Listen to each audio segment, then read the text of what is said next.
In a matchup between two of the best play-calling head coaches in football, Seattle Seahawks offensive coordinator Klint Kubiak stole the show. Seattle scored 31 points and put up nearly 400 yards of total offense. But it wasn't the volume or efficiency of this offensive performance that led the Seahawks to a win. The Rams outgained the Seahawks by nearly 100 yards. LA averaged over 8 yards per play to Seattle's 6 and totaled 26 first downs to Seattle's 24. But the Seahawks offense showed up when it mattered. They went 7 for 13 on third down and 4 for 5 in the red zone. It was a masterclass in situational play calling.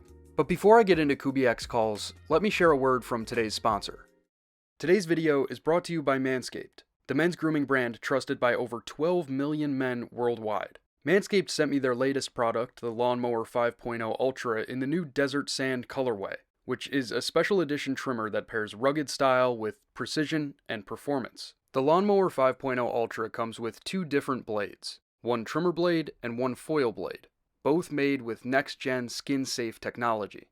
The updated trimmer blade is longer and wider than previous editions, and it has rounded teeth that cut through hair with ease. The foil blade, designed to transcend the boundaries of a typical trim, will give you a much sleeker look. And switching between the two blades is super easy. It's like having two trimmers in one. The functionality doesn't end there either. Of the two buttons on the trimmer, the top one controls the power, and the bottom button turns on the LED light, which has a dual temperature function. Also, by holding the bottom button, you can engage the travel lock feature, which ensures that your trimmer remains powered off if you're traveling or want to conserve battery life. Like previous Manscaped products, the Lawnmower 5.0 Ultra has a USB-C charging port and it's waterproof. Manscaped also offers a 2-year warranty on powered devices. So head over to manscaped.com and use my promo code BILLYS at checkout for 15% off your entire order. And act fast if you want this colorway because their stock is limited.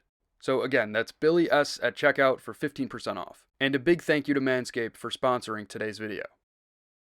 Kubiak got his offense rolling on Seattle's first third down of the game. The key to this offensive formation is Kupp in the backfield. Kubiak has been putting his receivers in the backfield a lot lately because against teams who live in zone match coverages, which describes the vast majority of the league these days, wide receivers in the backfield mess with the defense's rules.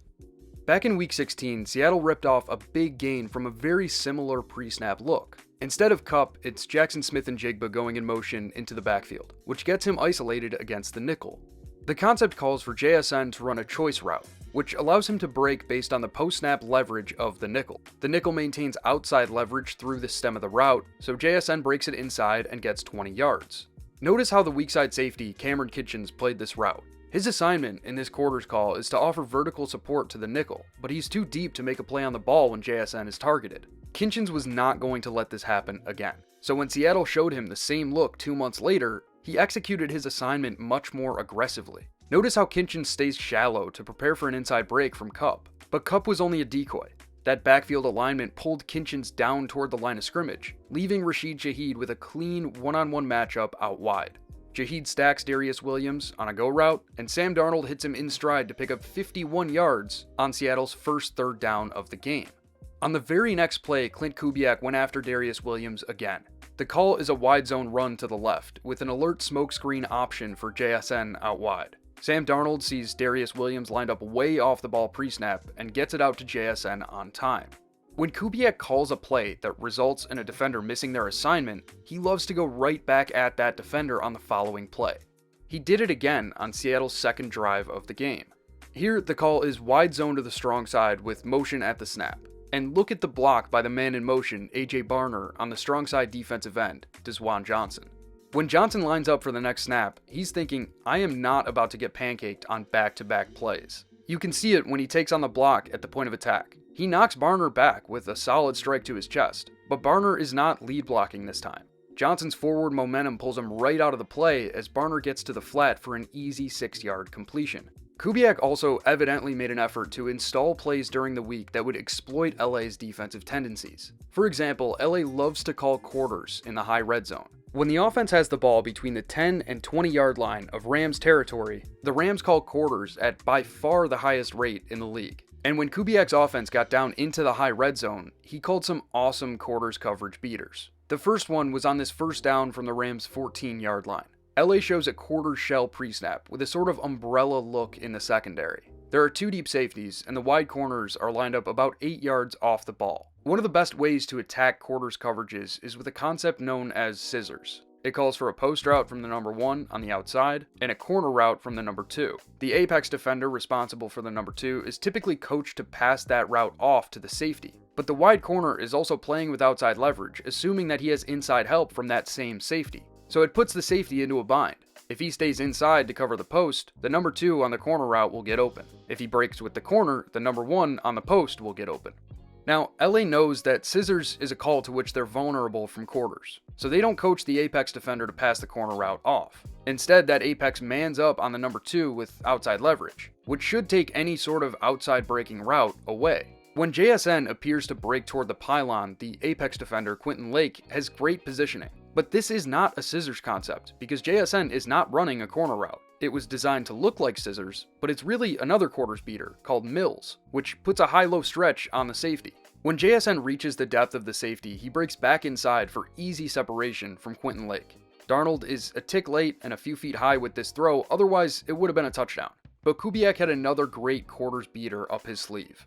The incompletion brought up 2nd and goal from the 14, and LA showed a very similar pre-snap look. It's that umbrella shell with 2 deep safeties and off coverage out wide. So Sam Darnold knows that this is probably going to be quarters again. And this time, Kubiak puts JSN in the backfield to give him a more favorable matchup. In a typical quarters call, the wide corner matches number 1, the apex matches number 2, and the linebacker matches number 3.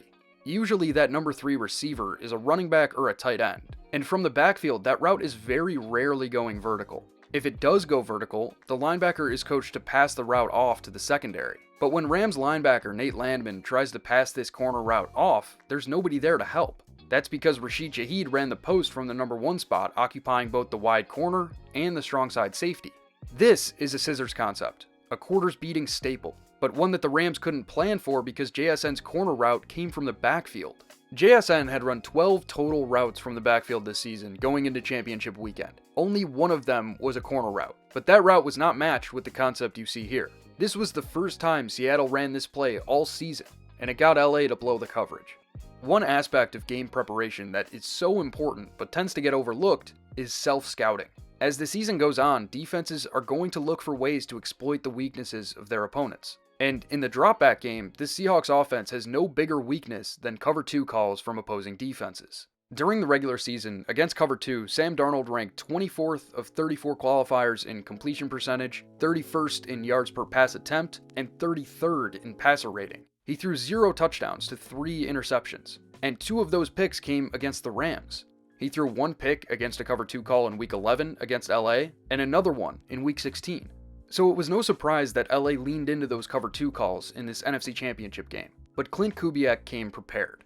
On the second play of Seattle's 2-minute drive at the end of the first half, LA showed a pre-snap quarters look but rolled into cover 2 cloud, with the strong side wide corner playing the deep half, and the strong side safety playing the deep middle hook. Sam Darnold did not see this rotation coming. He telegraphed his intent to target Cooper Kupp on a curl route, which allowed Jalen McCullough to make a play on the ball.